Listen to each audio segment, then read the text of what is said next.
Hey everybody, my name's Eric. I created this video to help raise awareness of geoengineering and weather modification in Canada. There are really three websites that I follow. Geoengineeringwatch.org, it's run by Dane Wigington. ByeByeBlueSky.com, run by Suzanne Maher. Nuclear Planet, run by J. Marvin Herndon. A lot of the info found in this video was sourced here. They are all good resources. There is also basis for these practices in Canadian law, and I'll cover those documents later.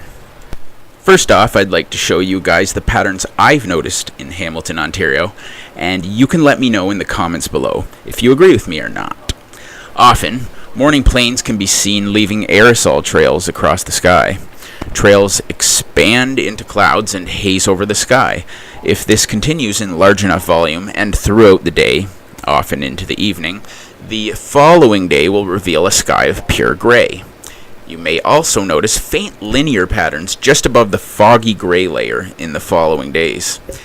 The other pattern that I think is worth mentioning is cloud seeding that creates large masses on the horizons, near where you'd see the sunrise or sunset, for solar management, like so.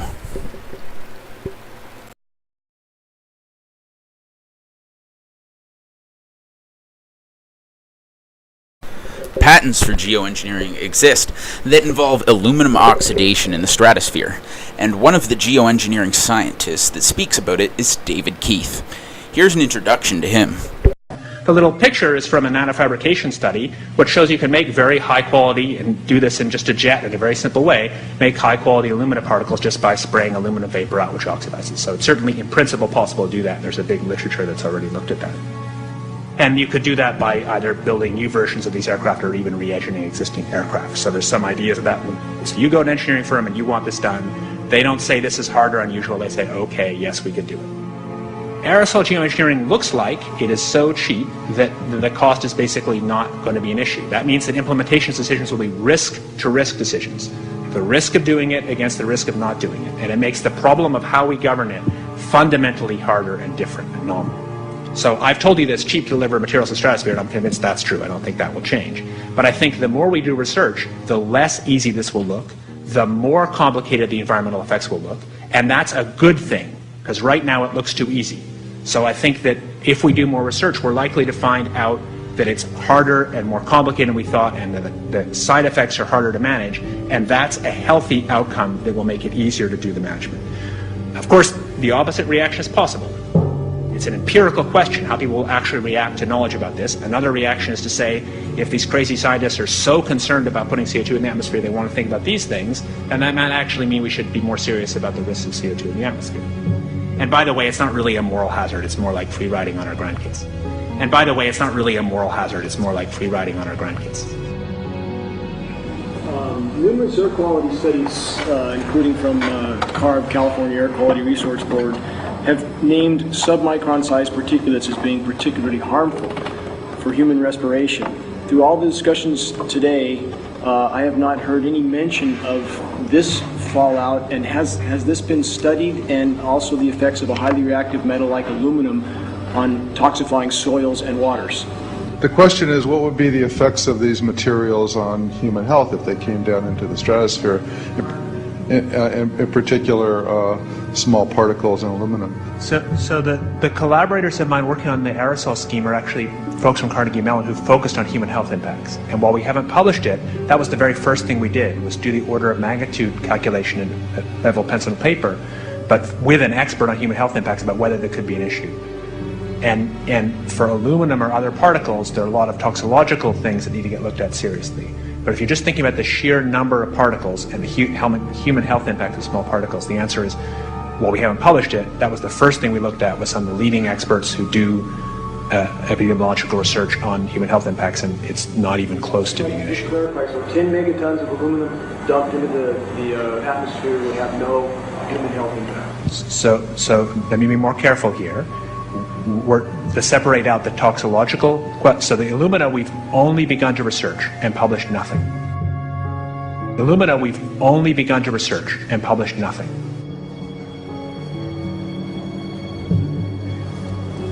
Dane looked at him and he said, so you're telling me that spraying 10 to 20 megatons of aluminum, as you said, would have no human health effects. He took a deep breath and he swallowed and he said, let me be more careful here. We haven't done anything serious on alumina, and so there could be something terrible that we'll find tomorrow we haven't looked at it. And that, for me, that was the whole main point of what is going to be coming out to the public. It's the damaging effects of aluminum that are being found around the world in massive amounts. Here's David Keith confronted on this very issue, and he looked, you know, at that point like they just let the cat out of the bag. We haven't done anything serious on alumina, and so there could be something terrible that we'll find tomorrow we haven't looked at it. They're proceeding because they have an agenda that's separate from trying to thwart this crisis of global warming. You know, there's obviously several other objectives, whether it's depopulation, control, weapons aspects, communications aspects, all kinds of things, you know, wild cards that we know nothing about. We don't really know, and I'm not going to attempt to speculate on exactly what the agendas are, but we can see clearly the agendas are not benefiting mankind. You know, it's benefiting the agenda of the elite. Some people believe that trails are created by jet engine condensation. This is simply incorrect. Far too much vapor being created to be condensation. But I think this clip explains it perfectly. The aircraft trails we see in our skies, in almost all cases, are not condensation, but rather intentionally sprayed particulates for climate modification and the weaponization of the atmosphere. The following tutorial on the high bypass turbofan jet engine and its design characteristics will confirm this conclusion. Global climate engineering is a lethal, ongoing, and extremely immediate threat to all life on Earth. Short of nuclear cataclysm, it's the greatest threat we face as a species. The power structure and the mainstream media they control have told the public that we are only seeing, quote, condensation trails in our skies. This is a blatant, glaring, and verifiable lie. Even many, quote, independent news sources are completely omitting any mention of geoengineering in their climate reporting. Why? To be clear, if any media source, mainstream or independent, engages in any discussion of the climate without first and foremost addressing the ongoing climate engineering issue, the reporting is a lie by omission, period. Disinformation sites and individuals point to the World War II bombers that left condensation trails, as seen in this photo, as evidence that such trails are normal. What the disinformation sources don't mention is that World War II bombers had water vapor injection systems on them to cool the engines. This is the primary reason we see vapor trails in the case of the World War II bombers. How do we know jet aircraft are spraying in our skies? Because we have up-close footage of military tankers and commercial carriers caught in the act of spraying. Because we have up-close photos of retrofit spraying nozzles mounted on the pylons just behind the jet exhaust and in line with the exhaust stream to create the appearance of, quote, condensation trails. Sprayed heavy metal nanoparticulates from the ongoing climate engineering programs are the actual source of the trails we're witnessing. Again, these nozzles are not just seen on military jet tankers, but also on commercial carriers. It's likely the commercial carrier personnel are not directly involved in the spraying programs, though commercial aircraft are being used with automated spraying systems. What are other factors to confirm the ongoing atmospheric spraying? We have countless lab tests from all over the globe verifying massive amounts of heavy metal fallout which matches elements utilized in climate engineering patents exactly. Finally, and most importantly, we know that the high bypass turbofan jet engines are by design nearly incapable of producing any condensation trail except under the rarest and most extreme circumstances. The primary objective of this short video tutorial is to make this fact completely and inarguably clear. High bypass turbofan jet engines are by design incapable of producing any condensation trail except under the most rare and extreme circumstances. All commercial jet carriers are fitted with high bypass turbofan jet engines, as are all military tankers. 80% of the air that passes through a high bypass turbofan jet engine is non-combusted. These engines are in essence a jet-powered fan. The amount of non-combusted air passing through a high bypass engine is far too high to be conducive for any condensation formation. There are very few exceptions to this rule. One more time, the high bypass turbofan jet engine is by design incapable of creating any condensation trails except under the rarest and most extreme circumstances, and even then, any trail would be nearly transparent and only momentary. The jet you see in this photograph is a British Airways flight. Take a good look at the trails behind the jet engines. Why do the two streams from one wing merge into a trail while the other two trails from the opposite wing are aligned in a more parallel fashion? Are the jet engines mounted incorrectly and not aligned? Of course not. The spray nozzles are what is not aligned in a parallel fashion. Moving on to passenger jet aircraft interiors. Those that think that only passengers are held in commercial jet aircraft with side windows are incorrect, as these images clearly show. In addition, the higher the altitude, the less humidity there is. The extremely high ratio of non-combusted air to exhaust in a high bypass turbofan jet engine and the near total lack of humidity at higher altitudes are conditions that completely prohibit any condensation formation in almost all cases. Even though higher altitude humidity levels are naturally very low, atmospheric relative humidity levels have been declining even further since the late 1940s, which, by the way, is when climate engineering was first deployed on a significant scale. Less humidity in a warming world is completely contradictory to the laws of physics. The atmosphere holds 7% more moisture for every degree of warming as measured in degrees centigrade. The only way atmospheric relative humidity can be declining, given the fact that the world is warming, is geoengineering. The sprayed particulates block direct sunlight, which reduces overall evaporation and convection. The sprayed particulates are also desiccants, which absorb all available atmospheric moisture. Deluge will also increase, along with protracted drought, as the climate engineers continue to build up pressure in the climate system, and as the geoengineers also continue to utilize the weather as a weapon. The official narrative that we are seeing, quote, contrails, is the most massive lie ever propagated on populations of the world by the global power structure.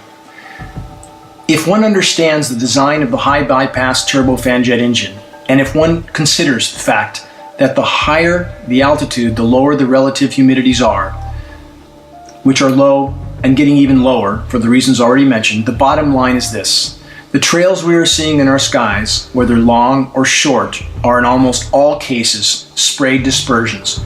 Even if you don't see spraying going on, if there are cobweb-like undefined wispy clouds, silvery white skies, or featureless cloud canopies, all are telltale signs of atmospheric spraying going on. Climate engineering is decimating our biosphere, contaminating the entire planet, and making an already bad global warming scenario far worse, not better. Make your voice heard in this fight while there's yet time. If we are to preserve any part of our planet's life support systems, climate engineering must be exposed and halted.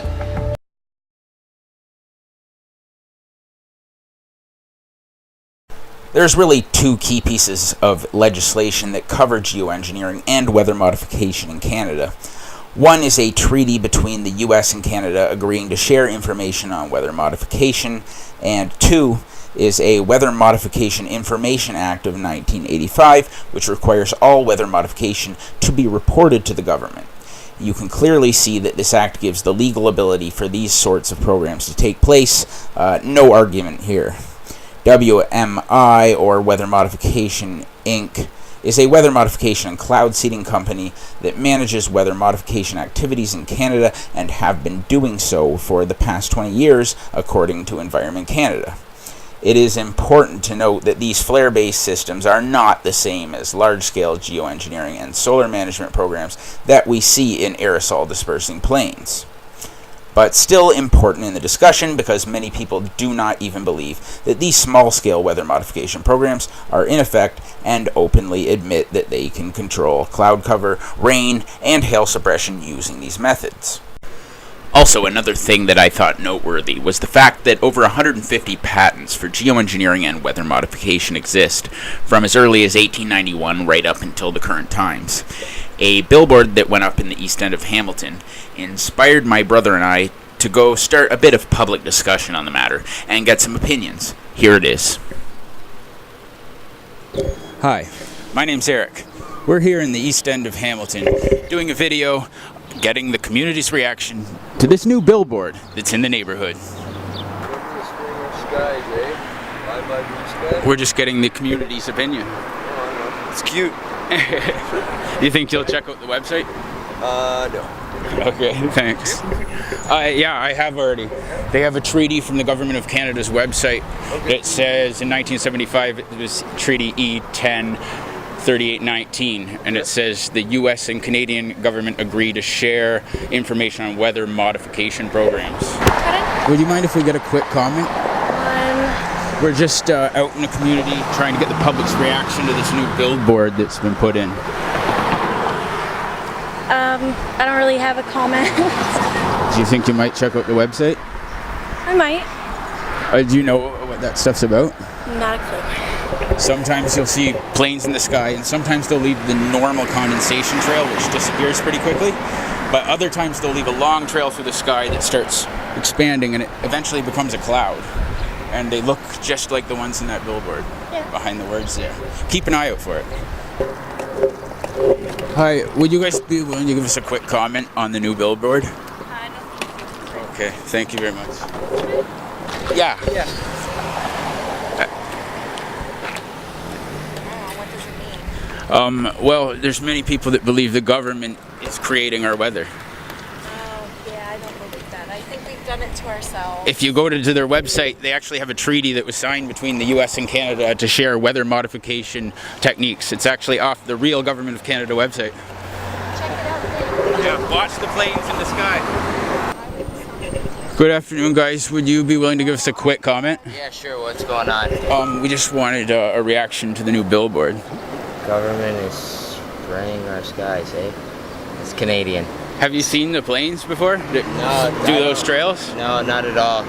Next time you see one and it makes a trail across the whole sky and it doesn't disappear right away, watch it. It will start to feather out and it eventually turns into a cloud. They're modifying the weather, and they have a Government of Canada treaty. It's a link to the real Government of Canada website. It shows agreement between the U.S. and Canada to share information on weather modification. That's crazy. Yeah, I check out the website. It's kind of cool. Alright, guys, I will. Thank you, guys. Take care. Hi, I'm Eric DeViller. We're back in the East End again on Canada Day. Hey, take a look at the weather. Is it man-made? Hard to tell because we weren't watching the skies last night. But we're out here to get some more people's opinions. Would you mind if we ask you a couple questions? Okay. We're here with the head of marketing for Little Caesars at the corner of Parkdale and Queenston. We were just wondering, how long have you worked for Little Caesars? Almost a year now. Oh, and did you notice that billboard that's posted just outside your work? It's over there. The one that says "Bye Bye Blue Skies." Do you have any thoughts or feelings on that? I think that is quite true because often when I come outside I see quite some lines outside from aircraft and stuff like that. We've been noticing them for years now too, and we went to the website. Did you check it out? Not yet. I've been thinking on it though. Yeah, it was pretty cool. They showed a treaty that was between the U.S. and Canada agreeing to share information on weather modification programs. And when we looked into it further, we found on the Canadian Justice Law's website, Weather Modification Information Act, where they say that corporations and people are allowed to do these experiments with airplanes where they put chemicals into the atmosphere, but the government requires them to log it and report it to the government. But the government is not making this widely public so that the people can talk about it and decide whether this is the direction we want to be going. Did you have any final thoughts? I don't think that sounds too right because they're just pouring chemicals into the air we breathe then without us even knowing. Yeah, and some of them are aluminum and barium, which have been shown to cause asthma and people breathing problems and types of cancer. So I do think this is something important that we need to be having a discussion with the entire country as Canada. And what a better time to start than Canada Day. Yeah. Have a happy Canada Day. You too.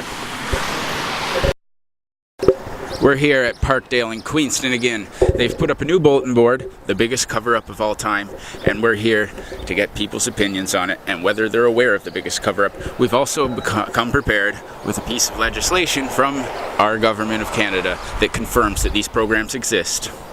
Sorry to bother your music. I said sorry to bother your music. Do you have a moment for a quick comment? Sure. We were just wondering what you thought of this new billboard in the community and whether you were aware of what the biggest cover-up is that they're referring to. I have no idea. So what they're referring to... I didn't even notice it. Oh yeah, a lot of people haven't, but it's so big. Yeah. So what they're saying is these lines that are in the billboard are aircraft aerosol injections into the atmosphere. You can actually see a faint one that went behind that cloud there. Yeah. And a lot of people find it hard to believe at first, but we took a look into it and we found this piece of Canadian legislation that describes this very program that they're talking about. You can keep it if you find it interesting. Okay. And it has a link to their website on it too that has a lot more information on this, but they're using chemicals in the atmosphere to modify the weather. Okay. And some of these chemicals are presumed to be dangerous for our health, so that's why we're trying to make it a matter of public discussion. What's going on? We were wondering what your reaction is to this new billboard and whether you're aware of what the biggest cover-up is. Honestly, I'm not sure. I didn't even realize I was there. I don't come down here too often, so yeah. Well, you see the lines behind there that are in the sky? There's an aircraft aerosol spraying program going on in Canada, and if you're interested, I actually have the first page of the legislation regarding it. You can keep it if you want, and it also has the link to the website for the billboard on it. They're modifying the weather using chemicals in the sky. And I spoke with a member of Environment Canada, and they told me there's a U.S. corporation called Weather Modification Incorporated that's been running the programs in Canada for the last 20 years. Really? Yeah, I had no clue actually. Yeah, this is news to me. Well, I hope you find it interesting. Oh, I do. Awesome. Do you need this back or? No, you can keep it. Awesome, thank you. Take care. Good afternoon. Do you have a moment for a quick comment? First, we just wanted to know what you thought of this new billboard and whether you're aware of what the biggest cover-up is. I haven't even heard of it. Yeah. This is something new. Actually, it's apparently been going on for a long time. You see the lines in the sky behind the writing there? Yeah. There's aircrafts that are equipped with chemicals. You can actually see one line right across the sky there right now. Yeah. And they're putting these chemicals in our atmosphere to modify the weather. And I didn't believe it at first when I first heard about it either, but I actually looked into it and I found this piece of legislation from the Government Canada website. This is the first page of it that confirms the existence. And this website here has more information on it. You may keep a copy if you're interested. I don't believe it. Who the heck is doing what? Yeah, apparently it's a corporation in the United States called Weather Modification Incorporated, and and our Environment Canada told me they've been running all the programs in Canada for the last 20 years. Well, they should get rid of it because it's bad enough what they've did to the environment. Look at the mess what they did with the Red Hill Valley. Absolutely. Nobody knows about it. We've been screaming at them about it down there that it's so badly destroyed. The creek itself is totally ruined. Oh, by chemicals, huh? Yeah, not just by chemicals.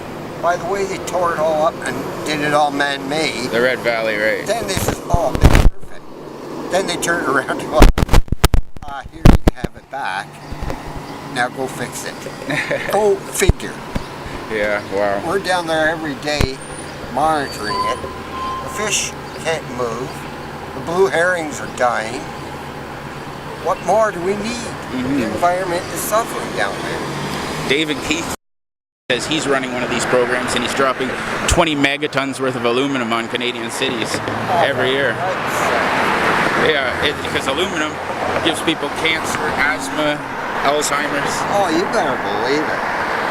So stop doing this. That's why we feel it's important to make this a matter of public discussion, so I we can think have a voice we about this should. stuff. And that should be taken down out of there. Yeah, definitely.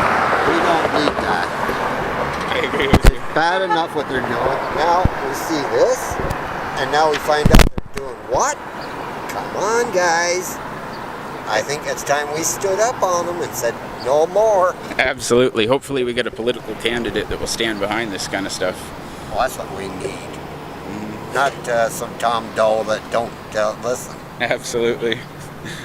You guys have a good day, and thanks for letting me know. You're welcome. Have a great day yourself. Yep. For a quick comment? What's that? Do you have a moment for a quick comment?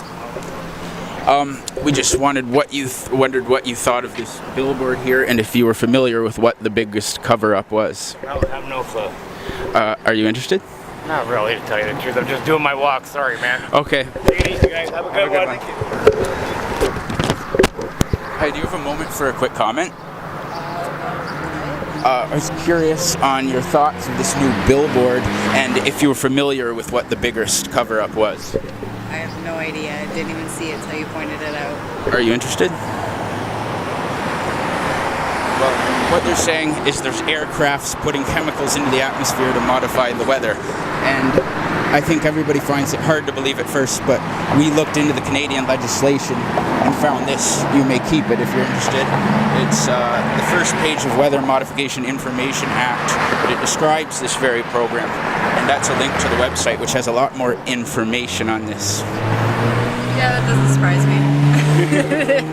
I think with the way it is today, the government will do whatever they want.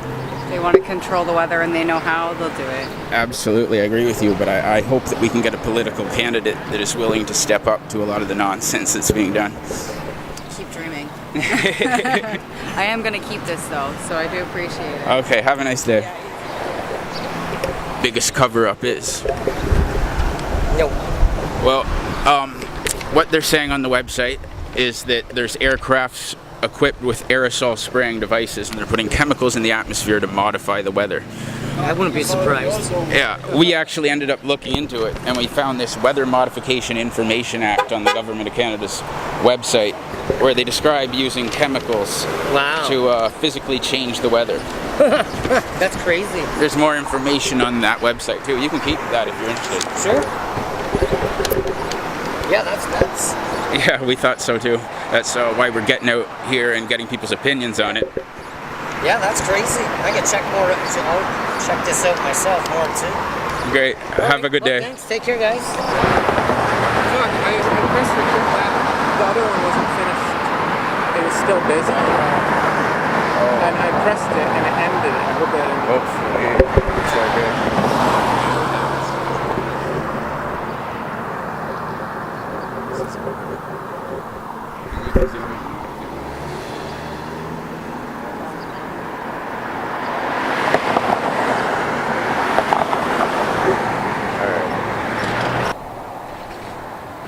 We're here at McMaster University, hoping to get some opinions from academics on geoengineering.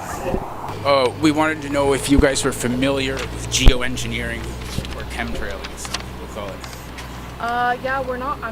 Well, I personally am not too familiar with. I don't think I'm familiar enough with the topic to give a comment on it. Well, do you think that the government should allow people to use chemicals to modify our weather?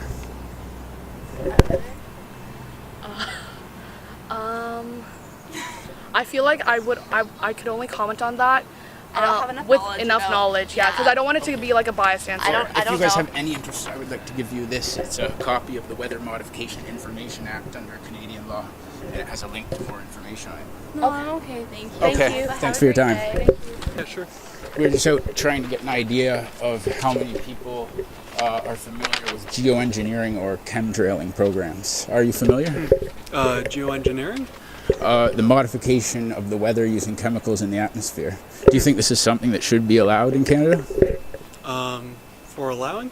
I think it really depends on the types of geoengineering that you allow, because there are certain methods that are better than others, some that might be more effective and much more useful than others with a little bit less of an environmental impact that is adverse. We've heard David Keith talking about dropping 20 megatons of aluminum over Canadian cities, and we looked into the long-term effects of aluminum exposure, and they include cancer, asthma, and Alzheimer's. So we think this should be more of a public discussion than it is right now. Anyway, thanks for your time. Thank you. Unless you had anything more to add. Not really. That was an interesting comment, though. It was Okay. I If didn't you're know about interested, that. I have this. It's a copy of the Weather Modification Information Act and a link for more information on the stuff. If you're interested. Definitely. You can keep that. Okay. Thanks. All right, take care. Could we get a quick comment on, are you familiar with geoengineering or chemtrail programs in Canada? I just come here from China. Your English sounds pretty good. Thank you. In Canada, I believe they did this in China too, modifying the weather using chemicals. Moderating the chemical? Changing the weather. Changing by the weather. putting chemicals in the sky. Chemicals. They use aircraft planes to put chemicals in the sky. Is this like this one right here? Yeah. Because a regular trail coming out of a jet disappears very quickly. But these are chemicals they're putting in to change the weather. And a lot of people find it hard to believe. But we have a copy of the Canadian law here which allows for these programs. Weather modification. Yeah. And there's more information at the website there if you're interested. A quiet blue sky. Yeah, you'll see when they do these lines all day, for the whole day through the sky. But The next day, the sky's... The airplane. It's made by airplane. Yeah, but the normal one disappears very quickly. These ones stay in the sky, and if you watch them, they keep spreading out like those. Oh, yeah. And if they make enough of them in the sky, the next day, the whole sky's gray. Oh, yeah. David Keith, he suggested dropping 20 megatons worth of aluminum over Canadian cities. And when we looked into the long-term effects of aluminum, we found cancer, Alzheimer's, asthma to be the long-term effects. So we really want people talking about this, and hopefully we can get a politician in power that is willing to take on these issues. But I think the weather, the sky in Canada is better than some place in China. Oh, probably. I've heard the pollution levels are pretty bad there. Yeah. Okay. Thank you. Thanks for your time.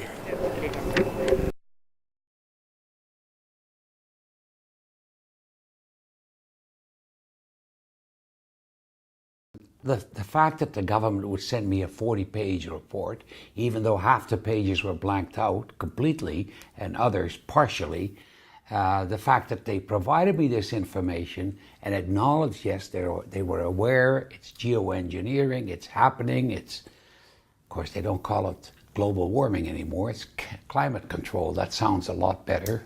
Or climate change. And Climate change. And we saw that term implemented in 1998, because up to that point it was global warming.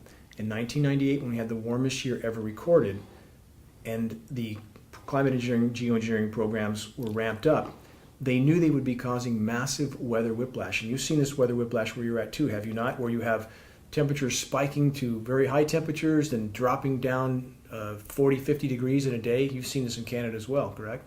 Yeah. We're seeing it all over the world.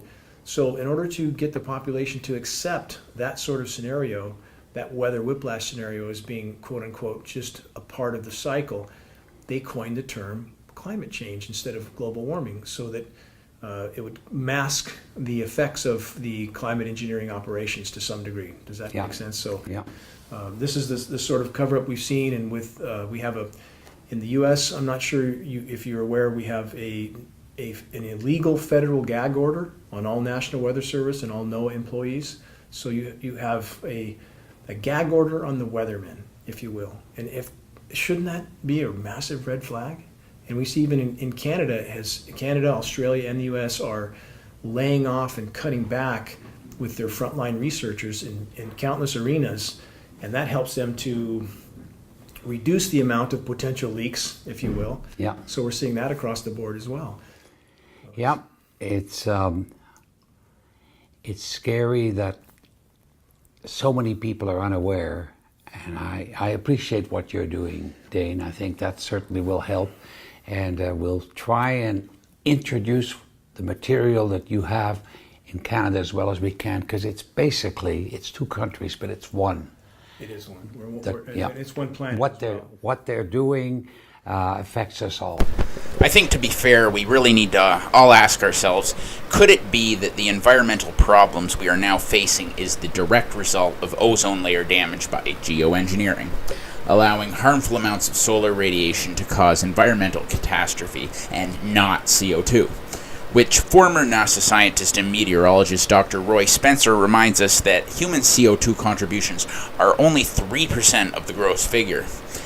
Anyone who watches this video is fully encouraged to research any claim or idea suggested. In fact, I don't want anyone to take my word for it. Investigate everything I've laid out and decide for yourself.